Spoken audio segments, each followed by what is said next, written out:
इफ्तारी में पहले मुझे खाएंगे। सुन्नत है पहले डेट खाना, ये हक है हमारा। तुम फ्रूट्स बाद में आना, लाइन में लगो। छोटे मियान, विटामिन सी है मेरे पास, फाइबर है, साइज देख। अटैक करो भाइयों, ये चोरा मेरी शक्ल में चिपका। मुझे मत घसीटना इस जंग में। ये क्या हो रहा है मेरे किचन में?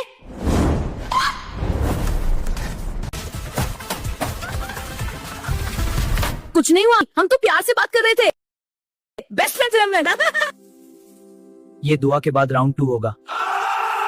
मैं हूँ रोटी, सहरी में मुझे खाओगे तो धीरे धीरे एनर्जी मिलेगी, पेट लंबे समय तक भरा रहेगा। मैं हूँ रियल एनर्जी।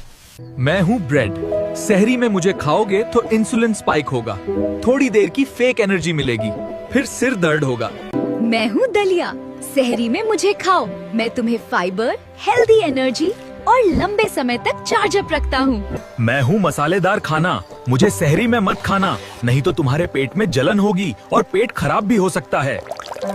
कमेंट में बताओ आप लोग सहरी में क्या खाते हो और आपको रमजान मुबारक हो।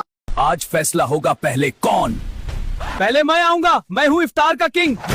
आई ट्रायंगल, तेरी औकात क्या? मेनू में असली फ्लेवर और चटनी, चटनी सिर्फ मेरी है। भाई लोग रिलैक्स करो, असली क्लास तो मेरी है। मैं अंदर से भी खूबसूरत हूँ, बाहर से भी। हम तो किसी की प्लेट में जगह ही नहीं पाते, सब कहते बाद में खाते हो। और सबसे पहले किसी ने सोचा भी नहीं था। सुनना है भाई, पहले मैं ही आऊंगा। कल प्लान बनाते हैं, खजूर को किसी तरह हटाना होगा।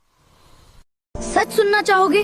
अगर रोजा एक दवा होता तो दुनिया की सबसे महंगी दवा होती है। रिसर्च कहती है रोजा कैंसर के रिस्क को स्लो कर सकती है। रोजा सिर्फ भूख नहीं है, ये हमारे शरीर का असली रीसेट बटन है। इंसुलिन को आराम मिलता है और रोजे में बॉडी खुद की सफाई करता है। इसे साइंस ऑटोफैगी कहता है। पुरानी खराब सेल्स टूटती हैं और नई मजबूत सेल्स बनती हैं। रोजा दिमाग को तेज करता है, याददाश्त बेहतर होती है, ध्यान और फोकस बढ़ता है, सोच पहले से ज्यादा साफ होती है।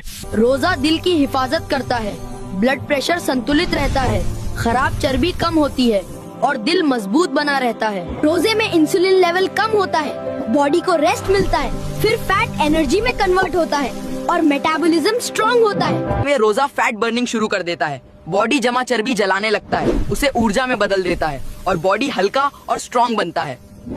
जब साइंस रोजे के फायदे समझता है तो मुझे कुरान की सच्चाई याद आती है। क्या औरतों को भी मस्जिद जाकर तरावीह पढ़नी चाहिए या उनके लिए घर का एक कोना बेहतर है? और क्या घर में पढ़ने से उतना ही सवाब मिलेगा जितना मस्जिद में? इस वीडियो को आखिर तक देखें क्योंकि इसका जवाब हदीस के एक बहुत ही प्यारे वाक़ये में मौजूद है। सबसे पहले यह समझ लें कि तरावीह की नमाज सुन्नत मुअक्कदा है, यानी इसे मर्दों और औरतों दोनों के लिए पढ़ना बहुत जरूरी है। इसे बिना किसी मजबूरी के छोड़ना गुनाह है। नबी करीम सल्लल्लाहु अलैहि वसल्लम ने फरमाया, जिसने रमजान की रातों में तरावीह ईमान और सवाब की नीयत से क़याम किया, उसके पिछले तमाम गुनाह माफ कर दिए जाते हैं। अब बात करते हैं उस वाक़ये की जो हर औरत को सुनना चाहिए। अबू दाऊद सुलेमान इब्न अल अशत अस सिजिस्तानी की एक हदीस है। एक सहाबिया थी, हजरत उम्मे हुमैद रदियल्लाहु अन्हा। उनके दिल में नबी करीम सल्लल्लाहु अलैहि वसल्लम के पीछे नमाज पढ़ने की बहुत तड़प थी। वह नबी करीम सल्लल्लाहु अलैहि वसल्लम के पास आई और अर्ज किया, या रसूल अल्लाह, मुझे आपके पीछे मस्जिद में नमाज पढ़ने का बहुत शौक है। नबी करीम सल्लल्लाहु अलैहि वसल्लम ने उनकी बात सुनी और मुस्कुराकर फरमाया, तुम्हारा शौक मुझे मालूम है, लेकिन मेरी बात गौर से सुनो। तुम्हारा अपने कमरे में नमाज पढ़ना